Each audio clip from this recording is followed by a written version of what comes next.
I took the job as a personal assistant purely to make ends meet. I never expected the ice queen of campus to actually fall for me. Then she saw me walking with my sister, holding her hand. She slammed me against a wall. Explain. Who is that girl? The entire campus was betting I wouldn't survive the week.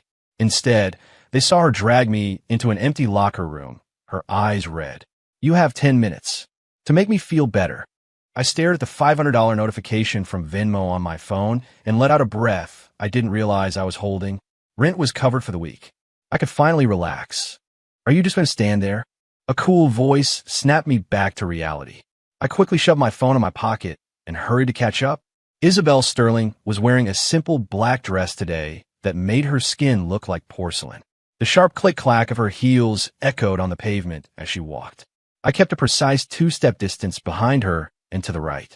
It was a rule I'd learned over 3 months of being her glorified gopher. Any closer and I'd get a sharp, "It's hot, give me some space." Any farther, and she'd glare back. "Are you trying to starve me?" "One iced Americano. No sugar." She stopped abruptly in front of a trendy coffee shop, her gaze fixed straight ahead, not even glancing at me. Resigned, I pulled out my phone to use Apple Pay. "We have a buy one get one half off deal today," the barista said with a cheerful smile. I hesitated for a second. "Just one." Isabel's voice drifted over, cold as ice. I quickly paid the full price. She was clearly in a bad mood today, radiating a low-pressure system ever since I picked her up this morning. "Here's your Americano." I jogged over and handed it to her. She took a single sip, and her brow immediately furrowed in disgust. "It's too sweet." "But it's an iced Americano with no sugar," I said instinctively. She shoved the cup back into my hands. "You drink it." Then she turned and walked away. I stared down at the nearly full coffee. It cost $8. A total waste. I ended up drinking it myself, the bitterness making my tongue go numb. Rich people really did have different taste buds. I followed Isabel into the mall, where she browsed without any real purpose. I was already carrying 3 shopping bags, all filled with her things. "Tired?" she asked, suddenly turning to look at me.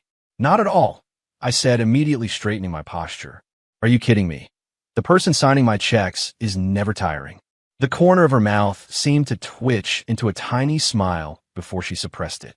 "Go rest over there," she said, pointing to a bench outside a cafe. It was like a pardon from the governor, but I didn't dare look too relieved. She organized the bags to one side and sat down first, then patted the empty space next to her. I sat down, feeling a strange mix of honor and surprise. She usually made me stand. What was with her today? Was the world ending? "The spring gala is next month," she said out of nowhere. "You're co-hosting with me." I nearly slid off the bench. "Me? Hosting with you?" Isabel was the president of the student events committee. The gala host was always her gig, a solo performance. Why would she ever pick a nobody like me? "You don't want to?" she asked, her eyes narrowing. "No, it's just I'm surprised," I stammered, scratching my head. "Why me?" She turned her face away, but I thought I saw the tips of her ears turn pink. "Because you're cheap." "Oh, of course. I should have known." $500 for the night, she added. "I'll do it." I accepted immediately. $500. That was a whole week's worth of groceries. I think she might have smiled, but it was gone before I could be sure. "Rehearsal is tomorrow after class," she said, standing up. "Now, come with me to the bookstore." I grabbed the bags and followed, my mind already calculating how to budget the extra $500. I was so distracted that I didn't notice she had stopped walking. I walked right in her back. I said, jumping back, but she didn't snap at me like she usually would. Her gaze was fixed on something, and her expression had turned ugly. I followed her line of sight, and my heart stopped. Chloe was standing at the entrance of the bookstore, smiling and waving at me. I was so dead. "Leo," she chirped, running over and linking her arm through mine like it was the most natural thing in the world. "What are you doing here?" I quickly pulled my arm away as a cold sweat broke out on my forehead. "I'm shopping with a classmate." I snuck a glance at Isabel. Her face was cold enough to cause frostbite. "And who is this?" Chloe asked, looking at Isabel with curiosity. "This is my classmate, Isabel Sterling." I then turned to Isabel. "This is my sister. The kind you're not actually related to, I take it." Isabel cut me off, her voice dangerously low. "Well, yes, but..." I tried to explain, but her glare froze the words in my throat. She looked at me, then at Chloe, who still had a friendly hand on my arm. A smile spread across Isabel's face, a terrifying, cold smile. "How nice for you," she said, then turned on her heel and walked away. "Isabel." I instinctively moved to follow her, but Chloe held me back. "Leo, who was that?" "She's gorgeous." Panic was making my head spin. "She's my boss, and I think I just lost my job." Chloe stuck out her tongue. "Oops, sorry. I didn't know you were working." I sighed. "It's not your fault. Look, just head home. I have to go apologize." I shoved the shopping bags into Chloe's arms and sprinted after Isabel, but she was already gone. I tried calling her. The first call went straight to voicemail. The second time, her phone was off. I stood at the entrance of the mall, a cold dread washing over me. This job was toast. Not just toast. I was going to be crucified. Everyone at Blackwood University knew about Isabel Sterling's temper. No one who crossed her ever came out unscathed. I went home dejected and barely slept a wink. The next morning, I got to campus half an hour early to wait for her at the main gate. It was our routine. She always arrived at 7:40 a.m. sharp. But today, 7:50 came and went with no sign of her. Finally, her familiar black sedan pulled up. I straightened my shirt and walked over. The door opened and Isabel got out. She walked right past me without a single glance. "Isabel," I called out, chasing after her. She didn't slow down. "That girl yesterday, she's my sister." I started to explain. "Not my problem," she said coolly. "We're just neighbors. Her parents asked me to look after her. You don't need to report your personal life to me." She finally stopped and gave me an icy stare. "You're fired." My stomach dropped. "Just because of my sister. I don't need an unprofessional assistant," she interrupted. "You abandoned your duties in the middle of a job yesterday. I was running after you." "Are you talking back to me?" she asked, raising an eyebrow. I immediately shut my mouth. "Don't wait for me after class today," she said and walked off.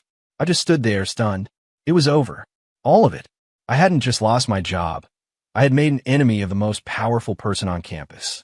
The entire day was a blur of anxiety.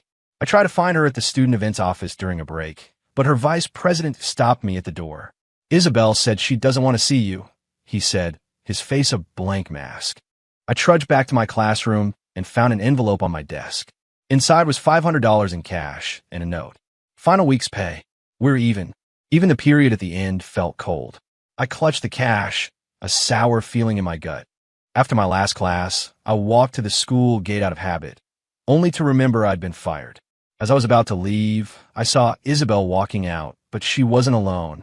Another guy was with her, the student body president, Cameron Ashford. They were walking side by side, laughing and talking. I ducked behind a tree, a strange, acidic feeling rising in my chest. Cam and Isabel looked good together, both from wealthy families, both popular and attractive. A campus power couple. Unlike me, just some poor kid worrying about his next meal. I turned to leave when someone called out to me. "Hey, you, wait a second." It was Cameron's voice. I froze, then slowly turned around. Isabel's eyes met mine, and her expression instantly hardened. "What is it?" Cameron walked over with a friendly smile. "You're Izzy's assistant, right?" "Izzy." He called her Izzy. I nodded, then shook my head. I was. Perfect timing. "Could you do me a favor?" Cameron handed me a bag. "These are some books Izzy left at my place. Could you take them to her classroom for her?" I looked at Isabel. She didn't object, just stood there with a stony face. I took the bag. "Thanks, man," Cameron said with a smile, then casually put a hand on Isabel's shoulder. "I'll see you tomorrow." Isabel nodded, watching him go before her gaze fell on me. "Give them to me." I handed her the bag. As she took it, her fingers brushed against mine, and she recoiled as if she'd been burned. A sharp sting went through my chest. "About yesterday." I tried again. "It doesn't matter," she cut in. "We have nothing to do with each other anymore." She turned to go. "Are you and Cameron?" I blurted out. She stopped and looked back. "What? Are you dating?" I regretted the words as soon as they left my mouth. It was none of my business. But she smiled. "What if we are?" My heart sank. "Oh, that's great. Still not as great as you and your sister," she shot back, then walked away. I stood there for a long time, rooted to the spot. For the next few days, I went back to being a normal student. No more early mornings waiting by the gate. No more being on call 24/7. No more schlepping bags around the mall. But I couldn't shake the feeling that something was missing. I'd see Isabel on campus sometimes, always surrounded by people. Cameron was a frequent presence by her side. The rumor mill was buzzing that they were officially dating. The golden couple. A match made in heaven. I just buried my head in my textbooks and pretended not to hear. On Friday, my professor asked me to help move some equipment after class. By the time I was done, it was already dark. As I passed the student events office, I saw the lights were still on. On a strange impulse, I walked over. The door was slightly ajar. Inside, Isabel was sitting alone, staring blankly at her computer screen. Her eyes were red, like she'd been crying. I hesitated, wondering if I should go in, but then she looked up and saw me. Her expression immediately hardened. What do you want? I was just passing by. Saw the lights were on. I pointed down the hallway. The building is closing soon. She started packing her things, clearly wanting me to leave. I turned to go, but then I heard a sharp intake of breath. I looked back and saw her clutching her finger. Blood was seeping out. A paper cut. Without thinking, I rushed in and grabbed her hand. Are you okay? She froze for a second, then violently snatched her hand back. Don't touch me. You're bleeding. It's none of your business. She grabbed a tissue and pressed it against the cut, continuing to pack. I stood there, feeling useless. So, the spring gala, I said, trying to fill the silence. The hosting. Someone else is doing it, she said flatly. Oh, of course. Cameron Ashford, I asked, then immediately wanted to kick myself. Her movements paused for a fraction of a second. Yes. She shut down her laptop, grabbed her bag, and walked toward the door. I followed her quietly. You don't have to walk me out, she said without looking back. It's late, it's not safe. I have a driver. She held up her phone. Sure enough, the black sedan was already waiting at the gate. She got in and drove off without a backward glance. I stood at the empty school gate, my heart feeling just as hollow. That weekend, my part-time job at the convenience store had an unexpected visitor. Chloe showed up with a few of her friends. Leo, she said, leaning cheerfully over the counter. I didn't know you worked here. Gotta pay the bills, I said, scanning her items. So what about that gorgeous classmate of yours? Is she not your boss anymore? She asked, poking at the exact spot that was still sore. Nope, I said, not bothering to elaborate. That's too bad. I totally think she has a crush on you. My hand slipped, and the scanner nearly fell to the floor. Don't be ridiculous. I'm serious. The way she looked at me that day. Total jealousy. Chloe insisted. Her friends chimed in. Yeah, Chloe said that girl was a total 10. Way to go, Leo, pulling the campus queen. Their chatter was giving me a headache. She's a trust fund kid, and I'm just a bro college student. How is that even possible? Love knows no class, Chloe declared, pumping her fist. I pushed her bag of snacks towards her. Just go, and maybe read a few more books and a few less comics. She stuck her tongue out and left with her friends. But her words echoed in my head. Isabel Sterling. Likes me? No way. She just saw me as cheap labor. A toy to mess with. On Monday, a huge piece of gossip swept through the entire campus. Isabel and Cameron had a massive fight. A public screaming match in the student government office. Cameron had stormed out, and Isabel had emerged with red-rimmed eyes. Apparently, it was about the event schedule for the spring gala. I couldn't help but wander over to the events office, supposedly to ask a question. I saw Isabel tearing into her committee members. Several of the vice presidents were standing with their heads bowed as she berated them. How can you mess up something so simple? She slammed a folder onto the table. Do it again, and no one leaves until it's perfect. She looked up, and her eyes landed on me. Her expression soured even more. What are you looking at? I made a hasty retreat. It started raining after my last class. I didn't have an umbrella, so I was stuck waiting under the awning of the main academic building. Then I saw Isabel walk out. She didn't have an umbrella either and was standing at the edge of the overhang, watching the rain. Cameron came up behind her and offered her his umbrella. Let's go together. Isabel didn't take it. No, thank you. Still mad. Cameron asked with a soft smile. I'm sorry, okay? It was business. There's nothing to be mad about, Isabel said, her tone clinical. What about non-business? Cameron moved a step closer. Let me buy you dinner to make up for it. I'm Busse. Isabel shifted away from him, moving closer to my side of the entryway. I instinctively stepped back and bumped into the wall, making a noise. They both turned to look. Cameron frowned. What are you doing here? Waiting for the rain to stop? I answered honestly. Isabel glanced at me, and then a strange smile appeared on her face. She turned back to Cameron. Did you say you wanted to buy me dinner? Let's go. Cameron's face lit up. Really? Yes. Isabel nodded. Then she looked directly at me. You're coming too. I was stunned. Me? Is there an echo? She retorted, one eyebrow raised. But, why would I? To pay, she said, and walked out into the rain. Cameron quickly opened the umbrella and followed her. I hesitated for a moment before running out into the downpour after them. The restaurant was the fanciest one near campus, the kind I normally wouldn't even dare to look inside. Isabel ordered with an air of casual familiarity while Cameron made pleasant conversation with her. I sat across from them, feeling like a third wheel. Want a drink? Cameron asked. Whatever, Isabel said. Then she looked at me. You're drinking. I could only nod. When the drinks arrived, Isabel started downing them one after another. Hey, slow down, Cameron cautioned. She ignored him, her eyes fixed on me. Why aren't you drinking? I had no choice but to keep up. Halfway through the meal, Cameron's phone rang, and he stepped away to take the call. It was just me and Isabel left at the table. She was already drunk, her head resting on the table as she stared at me. You're such an idiot, she slurred. I blinked. Are you talking to me? Who else? She muttered, flirting with other girls.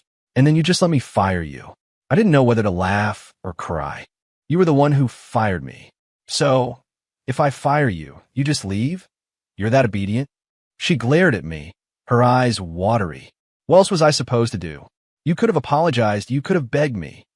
Her voice cracked. Even Cameron knows how to make me feel better.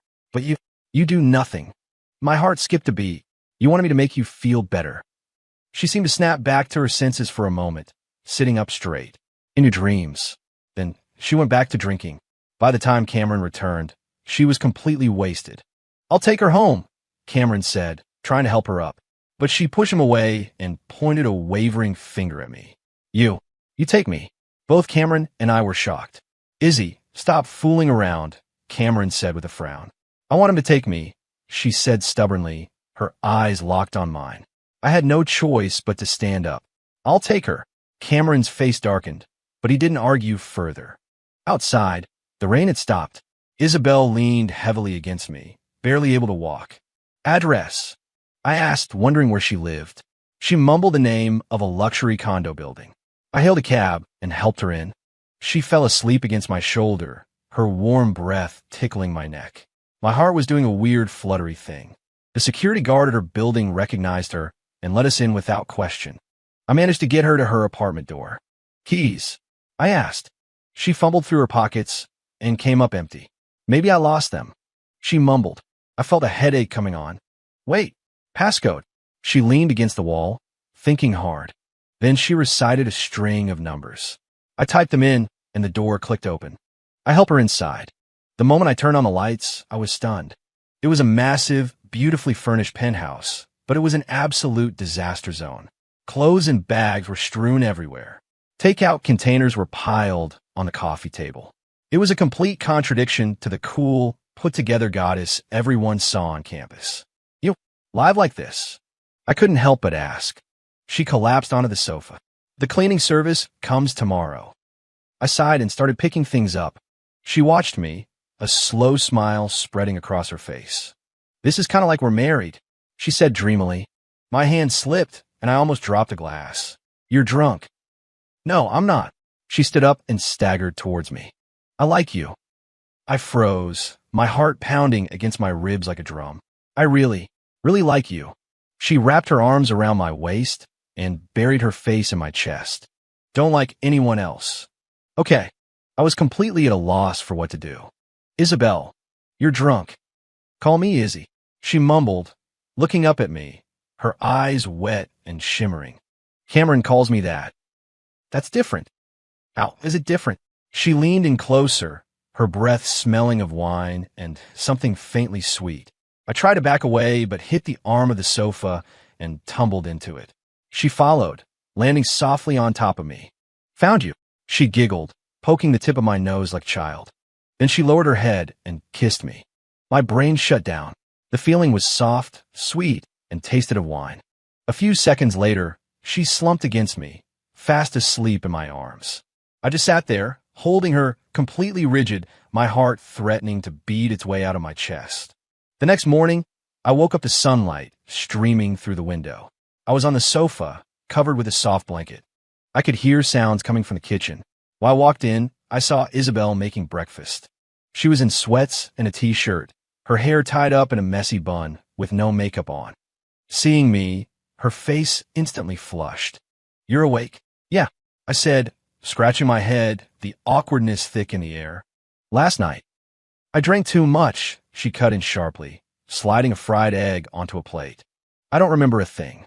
She wouldn't look at me, her ears glowing red as she arranged the plates. "Oh," I said, a little disappointed, but also relieved. "Eat," she commanded, handing me a fork. Our fingers brushed, and she pulled her hand back like it was on fire. The silence was deafening. I ate quietly. "You're back on the payroll, starting today," she said suddenly. I stared at her. "What?" "Double the pay," she said, taking a sip of orange juice. "And you're not allowed to refuse." A slow smile spread across my face. "Okay," she smiled back, then quickly schooled her features into a frown. "Finish up. You're driving me to school." "Yes, ma'am." At school, everything was the same but different.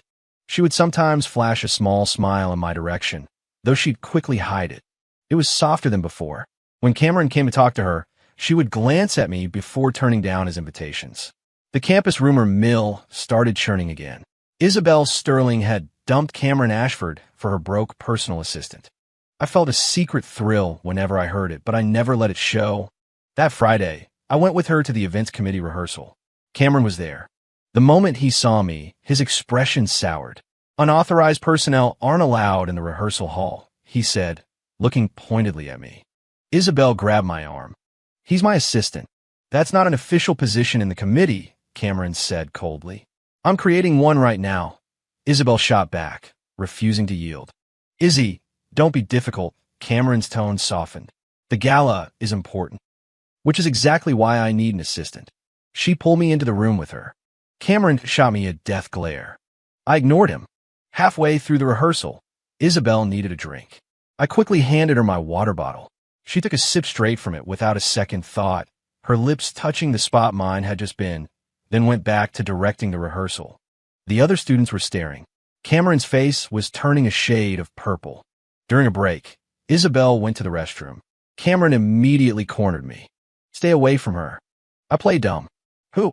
"You know who," he hissed. "You're not good enough for her." I laughed.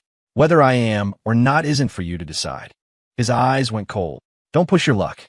"Look, Cameron," I said, meeting his gaze. "We're not in some movie. You can't just threaten people." He was about to say something else when Isabel returned. "What are you two talking about?" she asked, positioning herself next to me and looking at Cameron. "Nothing." Cameron's demeanor changed in a heartbeat, his smile returning. "Just getting to know my fellow student."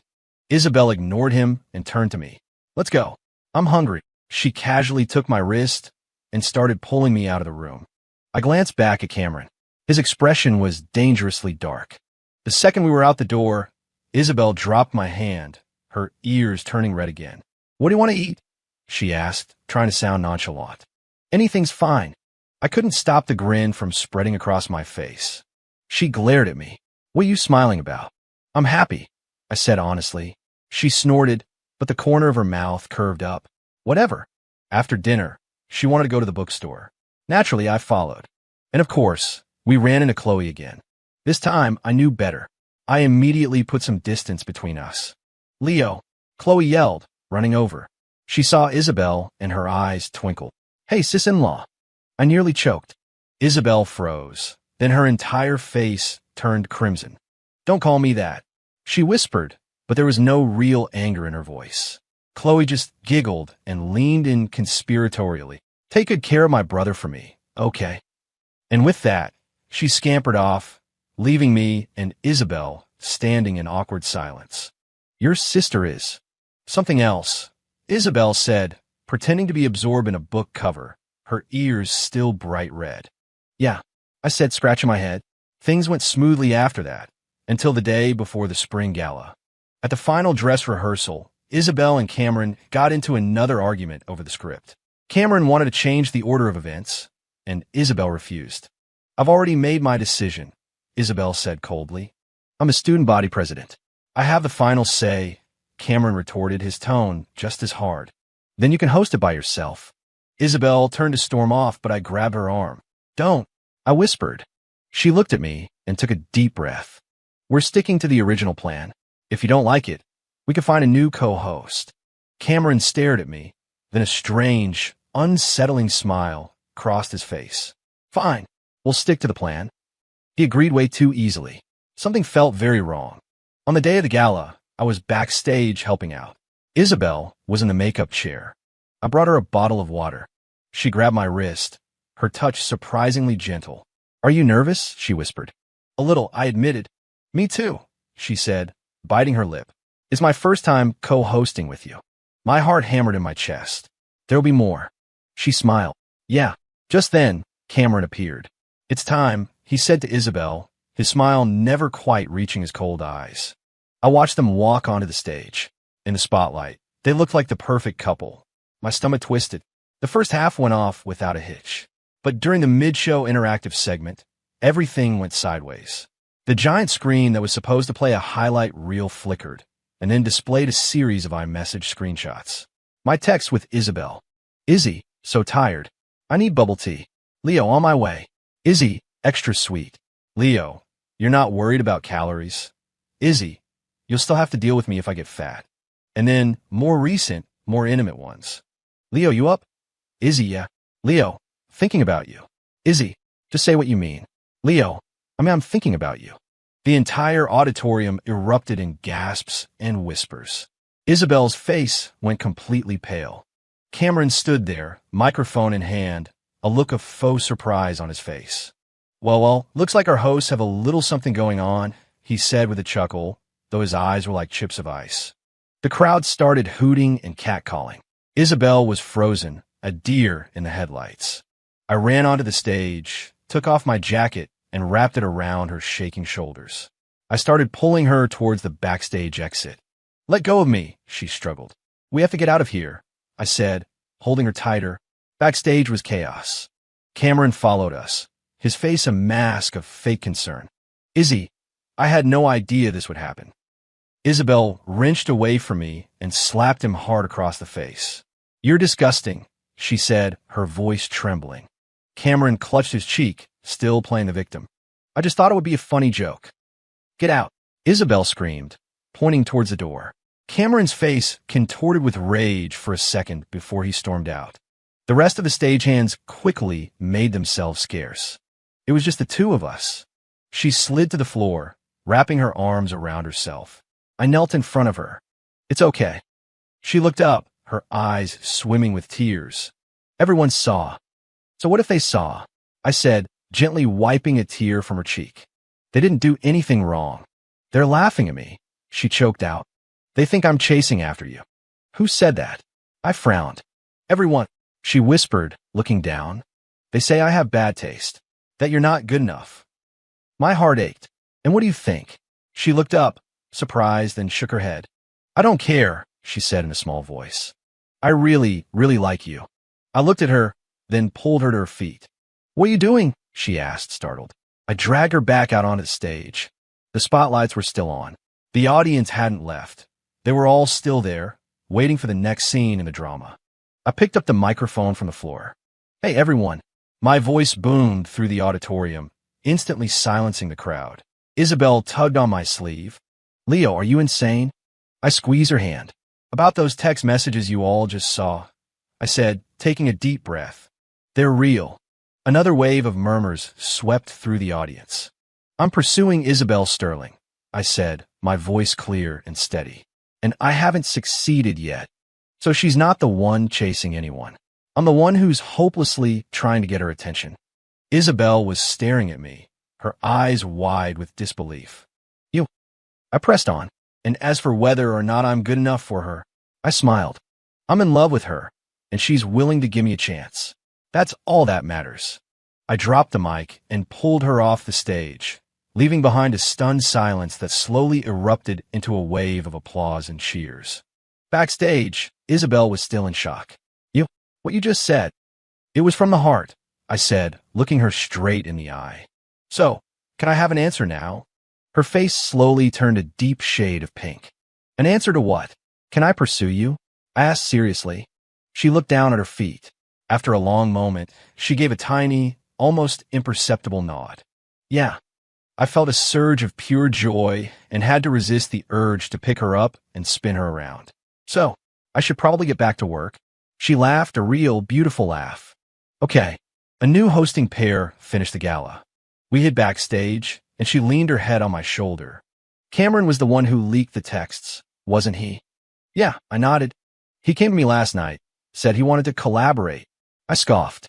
He wanted me to leak our relationship to create buzz for the event. I told him to get lost. She squeezed my hand. So he decided to force the issue. I'm sorry, she whispered. This is all my fault. I should be the one apologizing, I said, pulling her closer. I'm sorry they made fun of you. She shook her head. Actually, I was kind of happy. She looked up at me. You were really hot up there. I grinned. Only just now. She snorted. Most of the time, you're an idiot. But her eyes were shining. After the gala, Cameron was removed from his position as student body president. Isabel took over, and I was officially promoted to boyfriend and assistant. She was still bossy and proud, but in a much softer way. At least now, she let me sit with her when she ate. On Friday, she announced that she wanted to see my apartment. I froze. It's really not great. So I can't see it? She challenged, raising an eyebrow. No, you can't. So I took her home. The building was old, the stairwell narrow. But she didn't seem to mind at all, looking around with genuine curiosity. Which one is your room? I pointed, and she walked right in and sat on my bed. It's cleaner than I expected, she commented. I scratched my head. I tried to keep it tidy. Her eyes landed on a framed photo on my desk, a picture of me and Chloe. Your sister seems very attached to you, she said, a hint of jealousy in her tone. She's just a kid, I explained quickly. I know, she cut in. I would have stopped talking to you a long time ago. She flopped back onto my bed. I'm tired. I'm taking a nap. I stared at her. Here. Is that a problem? She said, her eyes closed. Can I sleep in my boyfriend's bed? My heart started racing. Yeah, you can. She actually fell asleep. I sat on the chair next to the bed and just watched her. Her face was so peaceful, all the icy walls gone. I couldn't resist leaning down and kissing her on the forehead. Her eyes snapped open. Were you just kissing me? I jumped back. No. Liar, she said, grabbing the front of my shirt. You have the guts to do it, but not to admit it. I looked at her face, so close to mine. Okay, fine. I did it. And I leaned in and kissed her again, this time on the lips. Her ears turned bright red, but she didn't pull away. Getting bold. I learned from the best. I grinned. She snorted, but wrapped her arms around my neck. Continue. And we kissed, a real kiss, not a drunken accident. Her response was inexperienced, but eager. When we finally broke apart, we were both breathless. She turned bright red and buried her face in my chest. You're not allowed to tell anyone. Tell them what? I feigned ignorance. That the great Isabel Sterling can get shy. She pinched my side. You want to die? I laughed and surrendered, holding her tight. I won't tell. This is all for me. She looked up and glared, but there was a smile in her eyes. Greedy. Learn that from you, too. I kissed her again. She didn't fight it. Later that evening, Chloe came home and saw Isabel. She squealed with delight and launched herself into the room. Sis-in-law. This time, Isabel didn't correct her. She just smiled. Hi. That only made Chloe happier. She sat down and started chattering away. I went to the kitchen to make dinner, some simple pasta, and I could hear them talking. Is my brother a total dork? Yes, a huge one. But he's crazy about you. He talks about you all the time. Really? Totally. He even says your name in his sleep. I burst out of the kitchen. Chloe. She giggled and hid behind Isabel. Sis-in-law, protect me. Isabel laughed and shielded her. Hey, don't you bully my little sister-in-law. I stopped. Sister-in-law. Her face flushed. Slip of the tongue. But she didn't take it back. At dinner, Isabel naturally put some pasta on my plate. Eat more. You're too skinny. I was floored. Chloe Wolf whistled.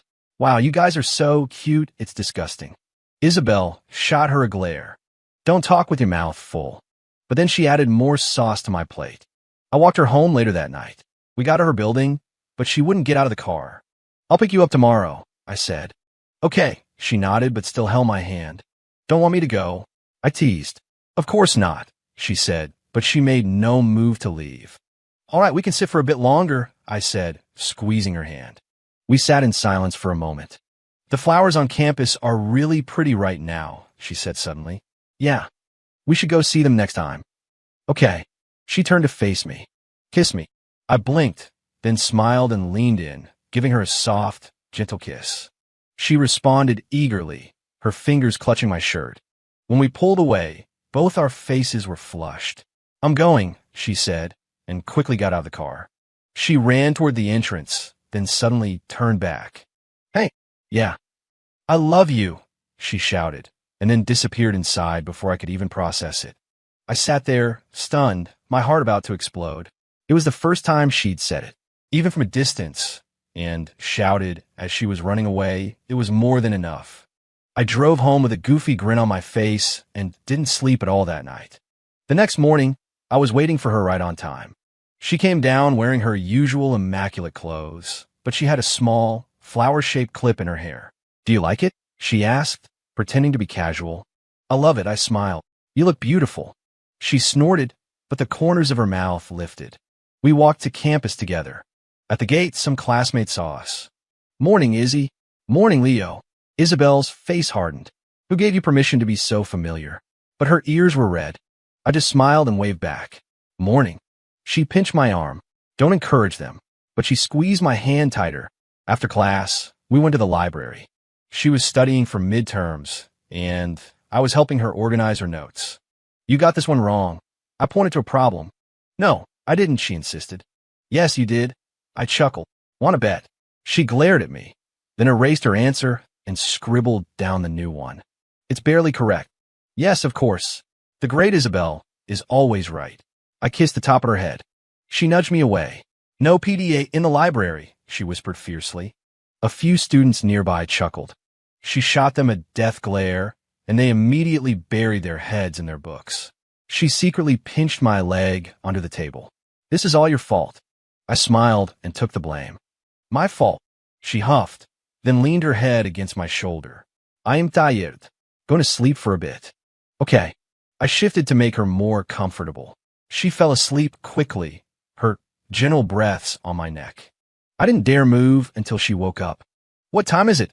She mumbled, rubbing her eyes. Almost closing time. I stretched my shoulder. She saw and immediately started rubbing it for me. You idiot. Why didn't you wake me up? You look so peaceful. I smiled. Her expression softened. Let's go home. Yeah. We packed up and left. The moonlight was bright, and she held my hand as we walked slowly. My birthday is next month, she said suddenly. I know. Did you give me a present? She asked, glancing at me. It's a secret, I grinned. She pinched me. If you don't tell me, I'm deducting points. How many points do I have? 100. And what's my current score? 59. That's a failing grade.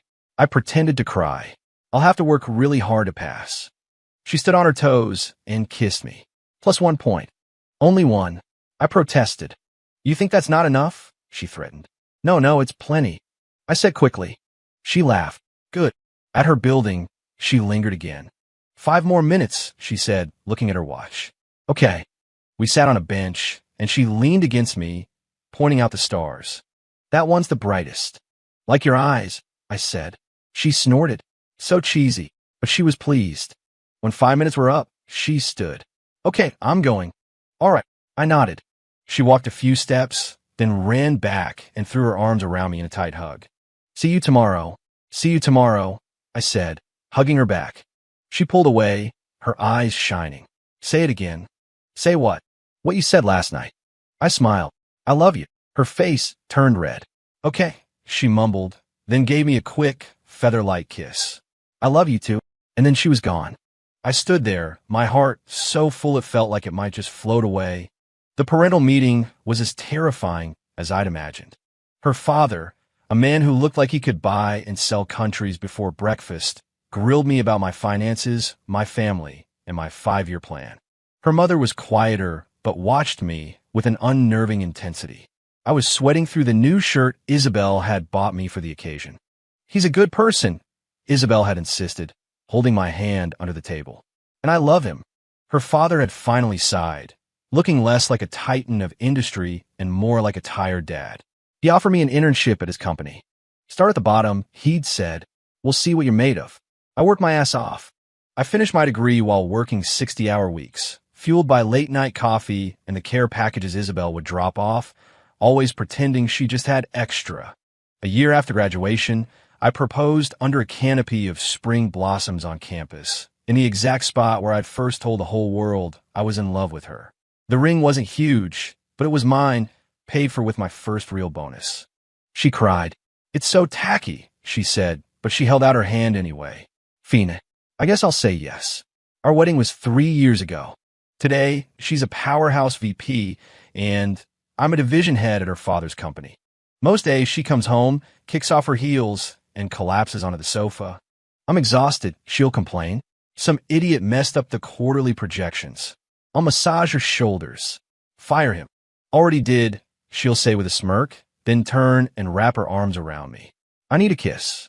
And I'll kiss her, and it feels just like the first time. "I love you," I'll say. "I love you more," she'll reply. We have a daughter now, a little girl with my eyes and her mother's fiery spirit. We took her to see the blossoms on campus last week. "Daddy, look," she shouted, pointing at the falling petals. Isabel laughed and chased her through the shower of pink and white. I watched them, my 2 girls, and felt a sense of peace so profound it almost hurt. My daughter ran back and tugged on my hand. "The flowers are pretty, Daddy, just like Mommy." Isabel blushed. "She gets that silver tongue from you." I leaned over and kissed my wife. "It's just the truth. We're in public," she hissed, but she was smiling. Our daughter covered her eyes with her tiny hands. "I'm not looking." We all laughed. The petals fell around us, a gentle blessing. Isabel leaned her head on my shoulder. "Next time, we come back alone," she whispered. "Just us." I nodded. "Deal." Later that night, after our daughter was asleep, we sat on our porch swing, looking at the stars. "Are you happy?" she asked. "Completely," I said. "You?" She snorted softly. "I'm moderately content." But she squeezed my hand. "Okay, fine. I'm ridiculously, disgustingly happy." In the moonlight, her smile was the most beautiful thing I'd ever seen. The Ice Queen had melted a long time ago, and the woman who remained was my entire world.